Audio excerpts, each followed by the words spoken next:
In this week's web video fishing forecast for New England, we got news on the December print issue of the Fisherman Magazine.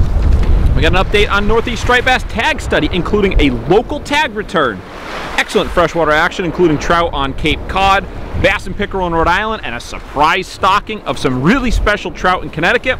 Some good mixed bag action taking place on the bottom fishing off of Block Island. Really big blackfish inshore, an update on the Coastal Kayak Clash, and much, much more. Check it out. The fishing news is sponsored by these fine partners. Hi there, Toby Lapinski for the New England edition of the Fisherman Magazine with this week's web video fishing forecast for New England. Well, before I get in the video, I want to remind you to like this video, throw any comments down below if you'd like, and be sure to subscribe to the Fisherman Magazine YouTube channel, and be sure to tap on the bell to get immediate notification whenever we post a new video. All right, first up this week, the December issue of the Fisherman Magazine is out, and it is our annual holiday gift guide with more than 70 hot new gifts that any angler in your family would be psyched to receive this holiday season. From freshwater salt, inshore to offshore, we hit up on a wide variety of really cool items. You can check out the guide, of course, in print as it hits newsstands this week, in your mailbox if you're a subscriber, and right now on thefisherman.com as it is free and open to the public, so go check it out right now. And if you're looking for something a little bit out of the ordinary, something really special for that angler in your life, be sure to give a look at my editor's log this month as I added some hand-picked gift ideas from some local artists, authors, and more that you or that angler might just like. It too is available both in print as well as online at thefisherman.com. And of course, if you still can't decide what to get that fisherman in your life, a subscription to the Fisherman Magazine is the perfect gift. It always fits, and it gives 12 months per year. And because of the holidays, we are running an awesome special promo right now. We are knocking 1/3 off of the standard subscription price. That is for a gift, a brand new or a renewed subscription, 1/3 off from November 23rd to December 31. It's just $19.95. Head on over to thefisherman.com right now for complete details and to check it out before it expires. All right, one more thing. Before I get into the report, talking about that December issue, in this issue this month, it's an end-of-the-year status report from your Northeast striped bass study leaders, Bill Doblier and Roxanne Wilmer of Gray Fish Tag Research. Now, in this article, which is available, of course, in print as well as online at fisherman.com, they talk about the striped bass tagging study with the returns of Freedom and Liberty in 2019, as well as Cora and Rona, which already came in 2020, and leading into the return of Independence's data, which is currently being processed right now for complete unveiling in 2021, so stay tuned for that. And you know what? On that fishing report, or the fishing side of things, speaking of striped bass, I'm down here at the beach right now. There's been a lot of small stripers around, and actually this fall we got, here at the Fisherman Magazine, we connected a few of our partners, advertisers, and friends with Gray Fish Tag Research for deployment of those classic spaghetti tags that everybody is familiar with. Now, here in New England, we had a couple of captains take part, and Captain Mike Roy of Real Cast Charters was one of those captains, and he tagged some 50 fish over the last couple of weeks in Long Island Sound. Now, on October 19th, he tagged a 24-inch striped bass off of Old Lyme, Connecticut, which is pretty much the kind of fish you're going to find right now here along the shoreline. Well, 33 days later, angler Bob McGuffin was fishing off of Fire Island, New York, where he recaptured the fish, took down the information on the tag, left the tag in place, and released the fish once again.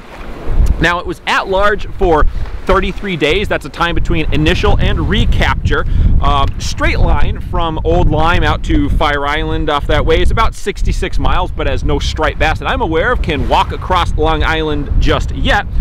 Most likely it took the long way around out past Montauk, which puts it in that 85, 90, 95 mile range in just those 33 days. So that's pretty cool. And again, with the tag still being in the fish, if it gets caught once more or again repeatedly, we're going to continue to have data on this, which is available at Gray Fish Tag Research website. All of the data that we are pulling from the striped bass study is available to the public, so you can go check it out right now, whether it's our spaghetti tags or those satellite tags as well. All right, moving on into the reports. We're going to start off, let's see, bottom fishing is going to be the biggest game in town right now, but from Massachusetts through southern New England, freshwater fishing is holding its own. Up on the Cape, there's some really good trout fishing going on. The guys were at Blackbeard's Bait and Tackle in Eastham. They checked in with me this week. They said Al and Noble Rose Sestaro stopped in. They geared up for some trout fishing, hit one of the local ponds, and Noble landed herself her very first ever trout, a nice little rainbow. Congrats on that. Now, if you want to get on a trout fishing yourself, the state of Massachusetts stocked close to 60,000 rainbow trout that were at least 12 inches in length, as well as 4,000 brown trout, of 9+ inches, and at nearly 140 locations across the entire state. That's from Western Mass, Central Mass, Boston, and out on the Cape. So there is a ton of fresh trout in the Bay State right now for you to get.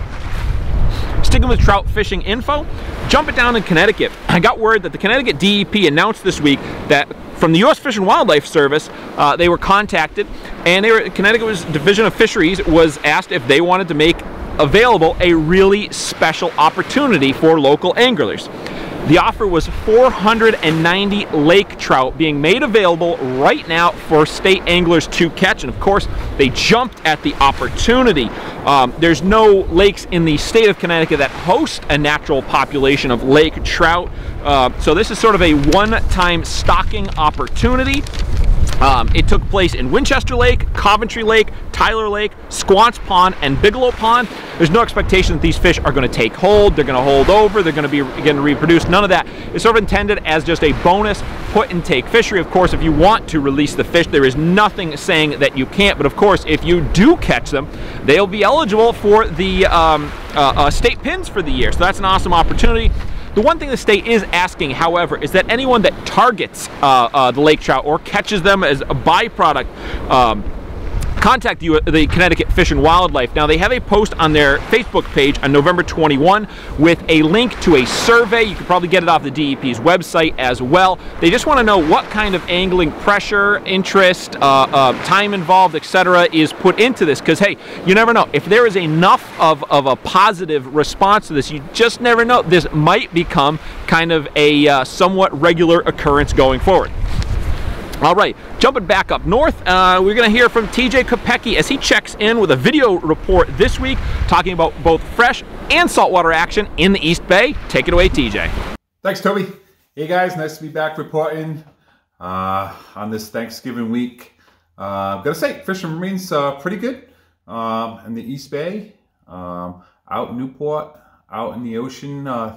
Most of the people tautog fishing doing very well. Some nice big tautog I see getting caught with some codfish mixed in there, and that's always a nice treat when you're out there tautog fishing. I took a ride by the Coles River.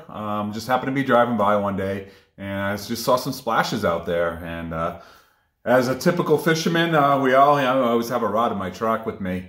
I stopped in and just happened to take a couple of casts, but I actually snagged a pogie, and there was some really large school of pogies still inside the Coles River, just pretty much feeding, tailing up on the water. It was just a nice sight to see. I did snag one. The one I did snag had just some weird, like little worms hanging off of them, which was kind of weird to see, and I wasn't sure what it is, but you know, if anyone else has seen that before, you know, hey, let us know what's going on. Maybe it's just some kind of parasite or something from the river. But yeah, there was a very large school of them, had to be probably a half a football big, just inside the bridge from the Coles River. But I just thought it was nice to see that there was still some bait around. Obviously, there was no fish on them, and I've been trying in there to catch some bass, and I haven't done that in at least 2 weeks now. But hey, moving on, freshwater. Freshwater locally around here in the East Bay, and the south coast of Massachusetts, all the way out to the Cape, remains really well. Saturday was a great day if you were out there. That nice hot sunshine heated up that water, sparked up a good bass bite. I I was out there trying myself. I didn't get any bass, but I did catch some nice pickerel. And I got to tell you, these pickerel had some full bellies, whether they were sunfish or perch. I didn't open them up or keep them to know what was inside of them. We did release all the fish that we caught. But, you know, it was still a nice weekend to get out fishing, and just happy that we still have some great weather to do that. So if you're planning on doing any fishing, I'll tell you, freshwater is probably your best bet right now. If you do have a boat, get out in Newport. Manny at Lucky Bait, talk to him. Just want to let everybody know his hours are now 9 to 5, Monday through Sunday. If you're planning on taking an early trip out in your boat and you need any crabs or any other kind of bait, just to let you know, he does not open early anymore. He opens at 9 a.m. and he asked me if I could pass the word on to all our listeners out there. Other than that, happy Thanksgiving to everybody, and hope you have a joyous one. Tight lines. Thanks a lot, TJ. Happy Thanksgiving to you and your family. We appreciate all your video reports this year. Hopefully continue out throughout the winter. Of course, if anyone out there would like to participate in my weekly report videos here, whether by submitting photos, a fishing report, catches, videos, what have you, just shoot me an email at tlapinski@thefisherman.com. I would love to add you in going forward. All right, back in the fishing. Despite some windy weather, which is still kind of lingering today, things began clearing back up in saltwater heading into the weekend, and bottom fishing bounced back expectedly. Saturday's blackfish trip on the Francis Fleet reported that the water was on the dirty side from the blow, but the fish were hungry, as so often happens right after some big storm roll through. They ended up with just a few fish shy of a full boat limit, going with the big fish, an 11-pounder caught by longtime regular Sean from Connecticut. They also had a few other fish in the 7 to 9 pound range with a load of 4 to 6 pounders, that solid class that we've been seeing pretty much everywhere this fall on the blackfish grounds. On Sunday's cod trip for the Francis, it was rather sporty, as they put it, with that wind, but once they anchored up, they had a good pick of sea bass and scup coming over the rails to go with a steady shot of cod to a solid 30 pounds. Now, the Francis Fleet is still sailing daily, of course, whenever the weather allows for it, and all trips must be booked in advance, so be sure to reserve your spot today. You can head over to thefisherman.com. In the Rhode Island Fishing Report section, find the Francis Fleet right there. You can go directly to their website or book your trip right through the feature, which we have available to you at that page. And then moving on to Connecticut, good buddy Captain Greg of the Blackhawk, who I must say happy birthday to this week. Captain Greg's running both combo bottom fishing trips as well as blackfish trips with very good results being reported. While they lost a couple of days last week to the wind, as pretty much everyone did, by the weekend they were back on the fishing grounds and the fish were coming over the rails over a good clip, with a boat limit of black sea bass, along with plenty of porgies, blackfish, and cod on the combo trips. They plan to sail every Friday, Saturday, and Sunday, as well as any additional weekdays when the weather allows for it. So be sure to check out their website today. That's blackhawksportfishing.com, as well as their Facebook page for details, and be sure to let them know that you got the reports and recommendation to go fish with them from us here at the Fisherman Magazine. Now, over on the blackfish front, locally here in Connecticut, unfortunately the season closes this Saturday on what has been one of the best fall seasons in recent memory. This means that my fellow Nutmeg Staters are going to have to travel up to Rhode Island or Massachusetts, where the season remains open until December 31st, or maybe even take a trip down to the Mid-Atlantic for the killer winter fishery, which I have been telling myself I'm going to do every single winter. Perhaps this will be the time I finally do it. Now, as far as the local fishing, though, there's been some really good reports in the Sound, both shallow as well as out in the deeper spots. Nothing really consistent. Everybody seems to be thinking it's deeper water, but I was fishing rather shallow this weekend. Fished out of the Connecticut River on Saturday and found fish chewing all day. It was with my buddies Chris and Kyle Garvin, as well as my son Aiden. Chris and Kyle had a really good steady pick of fish, 4 keepers between the two of them to about 7 pounds, with a steady run of shorts throughout the day. Now, most of the action they had were on Joe Bag's Lay Perfect jigs, tipped with some hermit crabs that we picked over the weekend, as well as some on the greens. And my son Aiden and I matched up Chris and Kyle's catch as well. We also had 4 solid keepers and a load of shorts. Our biggest fish was about 7 3/4 pounds. One thing to kind of note that I found was interesting, while Chris and Kyle were primarily primarily fishing the hermits. At times I was switching over to the greens, and actually my two biggest fish on the day were caught on cut green crabs. So again, I found that very interesting, that amid all those hermits around us, and that I was even fishing myself at times, going back and forth, they were still just as willing to jump on the greens, whether it was just they were so hungry after the weather that they had or whatnot. Just kind of a cool little thing to note. And a lot of the better fish I had as well, I was changing things up a little bit, using a standard old single hook rig with a dropper, 5-ounce sinker, little 3-aught Gamakatsu octopus hook. Worked out really well for the day. As I noted last week, we are fast approaching the end of the inaugural Coastal Kayak Clash fishing tournament. And, as with last week, all of the recent entries have been in the blackfish division. And this week's entries shook things up quite a bit on the overall leaderboard, as you're going to see in just a moment. First up, New England angler Scott Schneider stayed on his hot streak, besting his top tog entry of a week ago with a 25¼ inch fish, further securing his top spot in the category and currently holding down the Fish of the Month entry for blackfish with just over a week to go. From there we received a handful of other blackfish entries, including a solid 22-inch blackfish entered by New Jersey angler Bob Wagner. Now, what makes this interesting is this moved Bob into 3rd place in the blackfish division, narrowly edging out New England's Chris Neves with his 21½-inch fish. And this is where it really starts to shake things up. Now, this 3rd place tog gives Bob a total overall score of 10 points.